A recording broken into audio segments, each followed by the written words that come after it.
Hello, students. We are reading the first chapter,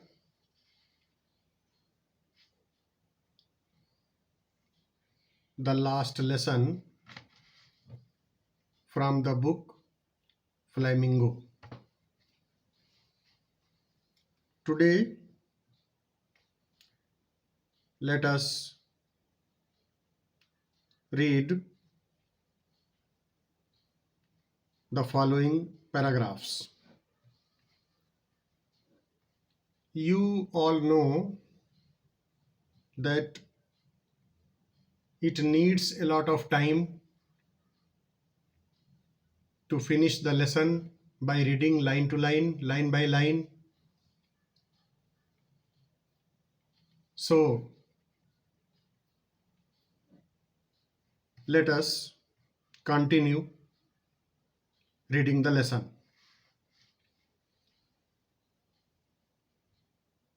I will give you the meanings and explanations of the difficult words and phrases after completing the lesson. I will also make you write the short answers and long answers after completing the lesson. First, let us complete the lesson. Let us get started. आइए शुरू करते हैं. Next paragraph.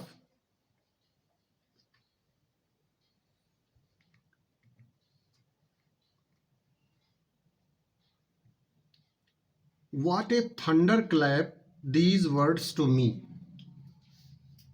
What a thunderclap these words to me. That means the words spoken by Mr. Hamel were unexpected words to French. कहने का मतलब यह है कि इसके पहले वाले पैराग्राफ में जब मिस्टर हैमेल ने फ्रेंच से कहा था कि this is your last French lesson, ये कहा था कि ये तुम्हारा लास्ट फ्रेंच लेसन है, अब इसके बाद फ्रेंच नहीं पढ़ पाओगे क्योंकि बर्लिन से ऑर्डर आ गया है कि आज के बाद आपको केवल जर्मन पढ़ाई जाएगी और फ्रेंच लैंग्वेज, आपकी जो अपनी भाषा है, मदर टंग है, वो नहीं पढ़ाई जाएगी.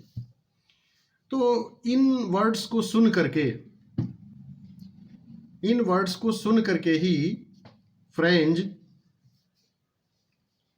ये कहता है कि what a thunder clap these words were to मी.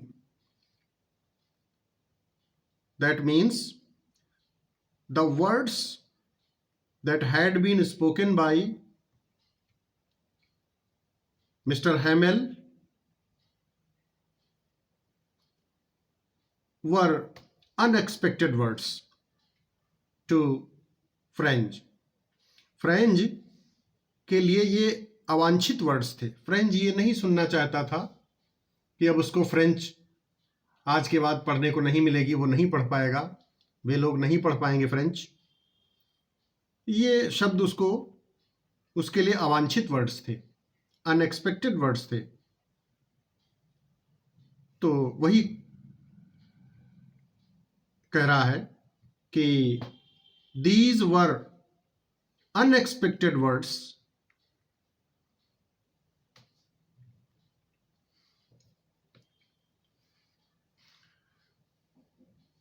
आगे वो कहता है, O the riches that was what they had put up at the town hall. O the riches that was what they had put up at the town hall. उन दुष्टों ने यही तो town hall पर लिख रखा था। अर्थात फ्रेंच ये कहना चाहता है, फ्रेंच ये कह रहा है कि रिचेस मतलब विकेड पीपुल, अनग्रेटफुल पर्सन्स, जो अच्छे नहीं दूसरों को लगते, उनको हम रिचेस कह सकते हैं, कहते हैं।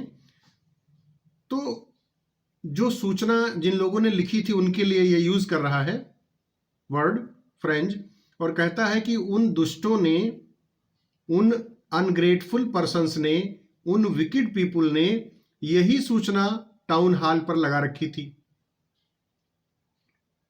That was what they had put up at the town hall. आप जानते हैं, आपको बताया था कि टाउन हॉल जो था उस पर एक नोटिस बोर्ड लगा हुआ था, और नोटिस बोर्ड पर कोई सूचना लिखी हुई थी, वहां पर बहुत सारी भीड़ लगी थी। तो फ्रेंच जो है वो अपना गेस कर रहा है कि तो फिर यही सूचना टाउन हॉल पे लिखी गई होगी। कौन सी सूचना? जो अभी मिस्टर हैमिल ने पहले वाले पैराग्राफ में बताई थी कि आज के बाद अब केवल जर्मन लैंग्वेज ही पढ़ाई जाएगी, और कहां पढ़ाई जाएगी? In the schools of Alsace and Lorraine. Alsace और लॉरेन जो फ्रांस के डिस्ट्रिक्ट्स हैं, जो कि अब जर्मन के कब्जे में आ गए हैं, जर्मन ने अधिकार कर लिया है, वहां अब केवल जर्मन ही पढ़ाई जाएगी और फ्रेंच अब आगे नहीं पढ़ाई जाएगी।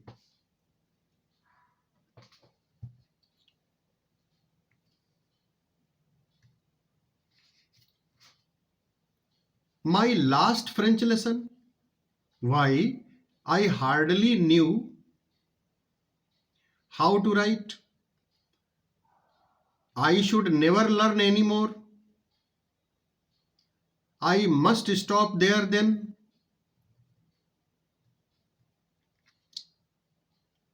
फ्रेंच बोल रहा है, फ्रेंच कह रहा है,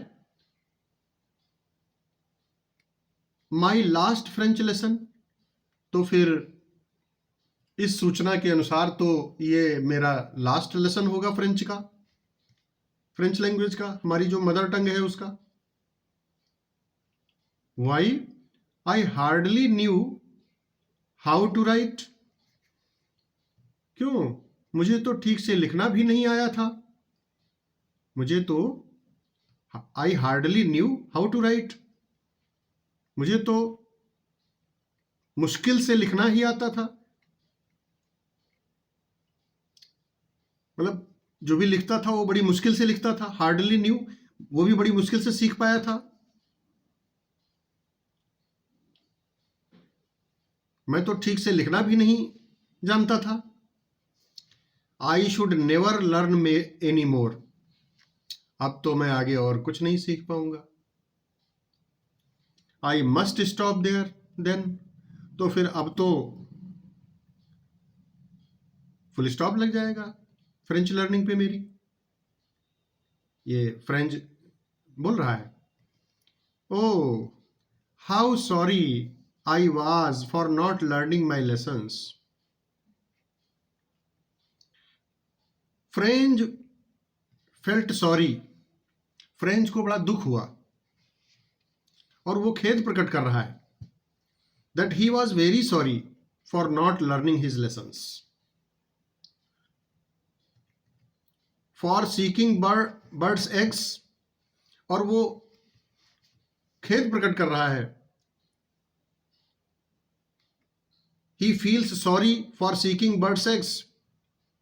और पढ़ाई लिखाई ठीक से नहीं करता था, और करता वो क्या था, उसका मन काहे में लगता था, वो चिड़ियों के, बर्ड्स के एग्स, चिड़ियां एग्स रखती है ना, तो वो उनको अपने ढूंढा करता था इधर उधर।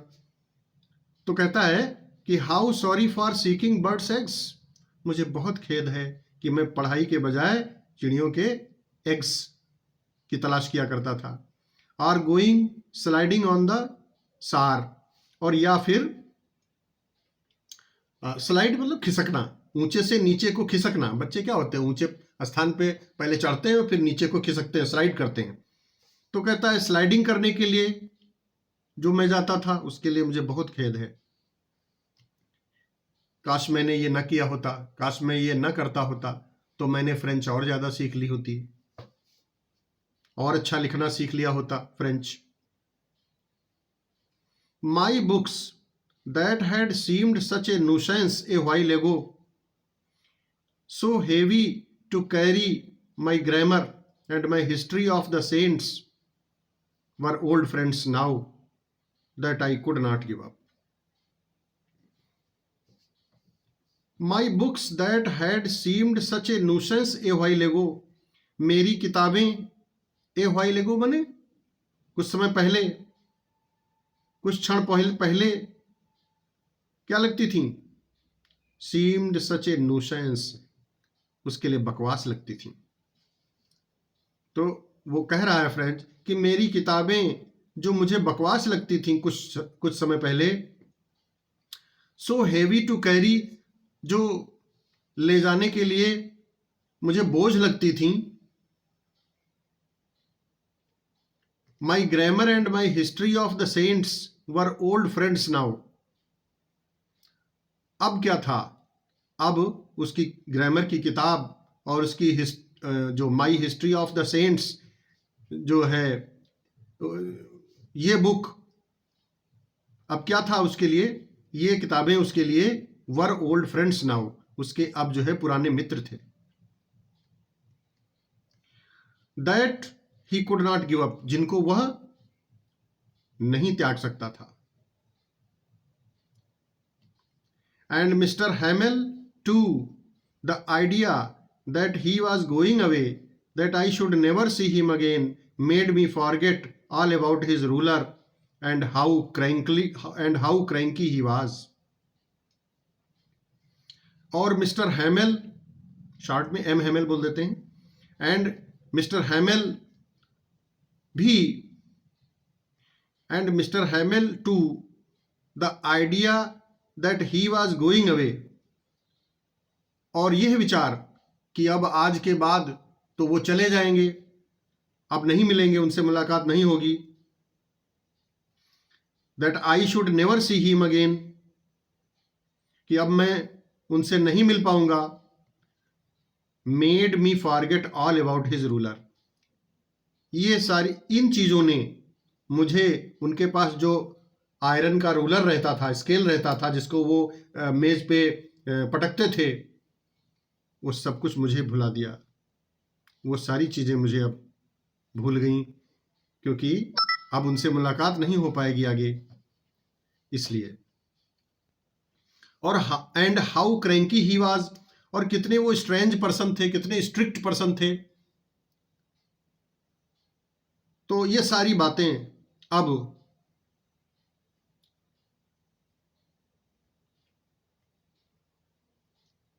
जो है मुझे सब भूल जाएंगी।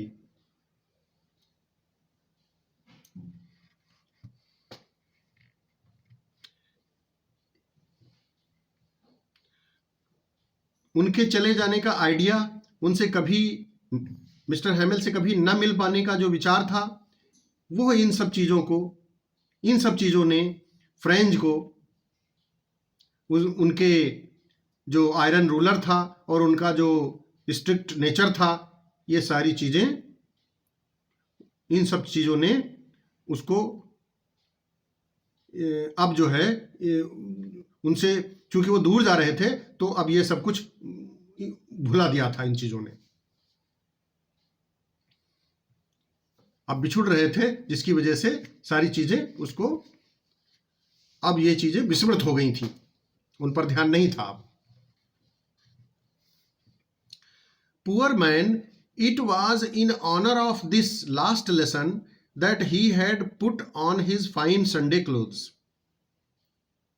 पुअर मैन, यहां पुअर मैन कौन है, ये मिस्टर हैमेल के लिए प्रयोग किया गया है, क्योंकि बेचारे वो तो अब आज के बाद चले जाएंगे, तो हमें फ्रेंच वो बोल रहा है कि बेचारे Mister Hamel, poor man, it was in honour of this last lesson, इसी लास्ट लेसन जो कि हमको वो आज पढ़ा रहे थे, उसी के सम्मान में, उसी की वजह से ही had put on his fine Sunday clothes, आज उन्होंने बहुत बढ़िया संडे क्लोथ्स पहन रखे थे,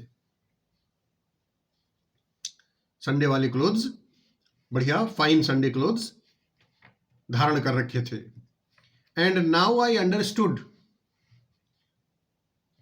why the old man of the village were sitting there, और अब मेरी समझ में आ गया था, फ्रेंच कह रहा है कि अब मेरी समझ में आ गया था जिस वजह से गांव के old man were sitting there in the back of the room, कमरे के पीछे बैठे हुए थे, यह भी समझ में आ गया था उसकी। It was because they were sorry to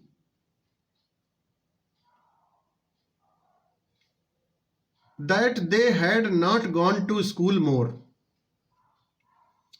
वो लोग विद्यालय बहुत कम आ पाते थे। तो फ्रेंच बता रहा है कि it was because they were sorry too, इसीलिए वो इसके प्रति दुखी भी थे। It was because they were sorry too that they had not gone to school more, विद्यालय बहुत उनका आना बहुत कम हो पाता था, इसकी वजह से भी वो they felt sorry. It was their way of thanking our master for his 40 years of faithful service, it was their way, और यह उनका एक तरीका था, माने वहां क्लासरूम में आकर के पीछे बैठ करके गुरुजी के सामने मिस्टर हैमेल को थैंकिंग बोलना, एक प्रकार से उनको धन्यवाद देने का ये एक तरीका था। It was their way of thanking our master Mister Hamel, और किस लिए? For his 40 years of faithful service, 40 वर्ष की उनकी जो फेथफुल सर्विस थी मिस्टर हैमेल की, उसके लिए धन्यवाद देने का ये एक प्रकार का तरीका था उनके लिए। And of showing their respect for the country that was theirs no more, और वह देश जो अब उनका नहीं रह गया था। आप जानते हैं कि जर्मन्स ने कब्जा कर लिया था, तो उसके प्रति भी रिस्पेक्ट शो करना, showing their respect for the country, देश के लिए सम्मान प्रदर्शित करने का भी ये एक तरीका था। और इसीलिए वे old man of the village जो थे वो आए थे और क्लासरूम में पीछे की सीटों पर बैठे हुए थे। While I was thinking of all this, I heard my name called. French कह रहा है कि while he was thinking of all this, जब वो ये सब सोच रहा था, he heard his name called, तो उसने अपने नाम की आवाज सुनी। It was his turn to recite, अब उसकी पारी आ गई थी, उसका टर्न आ गया था बोलने का। To recite मतलब to say, बोलना, to speak. What would I not have given to be able to say that dreadful rule for the participle all through, very loud and clear and without one mistake. यहां पर French कह रहा है कि what would I not have given to be able to say the rule for the participle, मैंने क्या कुछ नहीं दे दिया होता। What would I not have given to be able to say that rule for the participle, participles का rule बता देने के लिए what would I not have given to be able to say. Participle का रूल, पार्टिसिपल का नियम जो मेरे लिए बहुत ही फियरफुल था, डरावना था, अगर वो मुझे आ गया होता तो उसके बताने के लिए मैंने क्या कुछ नहीं दे दिया होता, अर्थात सब कुछ न्यौछावर कर दिया होता मैंने।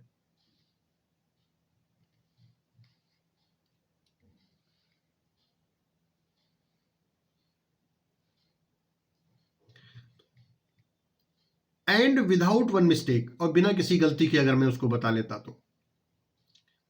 But French got mixed up on the first words and stood there. लेकिन हुआ क्या, फ्रेंच मिक्सड अप हो गया, माने कंफ्यूज्ड हो गया, वो गड़बड़ा गया बताते समय। जब आप जानते हैं कि मिस्टर हैमिल ने क्या कहा था कि अगले दिन आप लोगों से क्या सुना जाएगा, पार्टिसिपल्स पर क्वेश्चंस पूछे जाएंगे।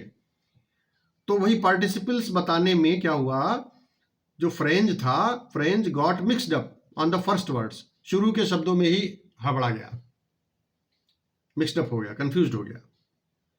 And stood there holding on to his desk, और अपनी डेस्क पकड़े हुए वहां खड़ा था क्लास में। His heart beating and not daring to look up, उसका हृदय धड़क रहा था तेजी से, लेकिन and not daring to look up, ऊपर देखने का उसका, डेयर मतलब साहस करना, साहस नहीं हो रहा था गुरुजी की तरफ, मिस्टर हैमिल की तरफ। I heard Mister Hamel say to me, I won't scold you little French, you must feel bad enough, see how it is. मैंने, I heard Mister Hamel say to मी, मतलब फ्रेंच ने मिस्टर हैमिल को उससे कहते हुए सुना। क्या कहते हुए सुना, मिस्टर हैमिल ने उससे कहा, उन फ्रेंच से कहा, I won't scold you little French, little French, मैं तुम्हें डांटूंगा नहीं। I won't scold you, scold मतलब डांटना, डांट फटकार लगाना। I will not scold you little French, little French, मैं तुम्हें डांटूंगा नहीं। You must feel bad enough, तुमको बहुत ज्यादा बुरा लगेगा अगर डांटूंगा तो। See how it is, every day we have said to ourselves. देखो, अब जो मैं बोलने जा रहा हूं उसको सुनो। See how it is, every day, रोजाना, we have said to ourselves, हम लोगों ने अपने लोगों से यही कहा है, अपने आप में यही कहा है। क्या कहा है, I have plenty of time. अरे भाई, अभी तो बहुत समय है। प्लेंटी ऑफ टाइम बने बहुत समय, अधिक समय। अभी तो हम लोगों के पास बहुत समय है, मेरे पास बहुत समय है। I will learn it tomorrow, कल सीख लेंगे। आज क्या पड़ी है इतनी मेहनत करने की, कल सीख लेंगे। यही कहते हुए मैंने सुना है, हम लोगों ने अपने से यही कहा है, और यही हम लोगों ने सुना है। रोजाना हम लोग अपने से यही कहते थे। क्या कहते थे, कि बहुत समय, अभी क्या, फ्रेंच सीख लेंगे, कल सीख लेंगे, आगे सीख लेंगे। And now you see where we have come out, that is the great trouble with Alsace. She puts off learning till tomorrow,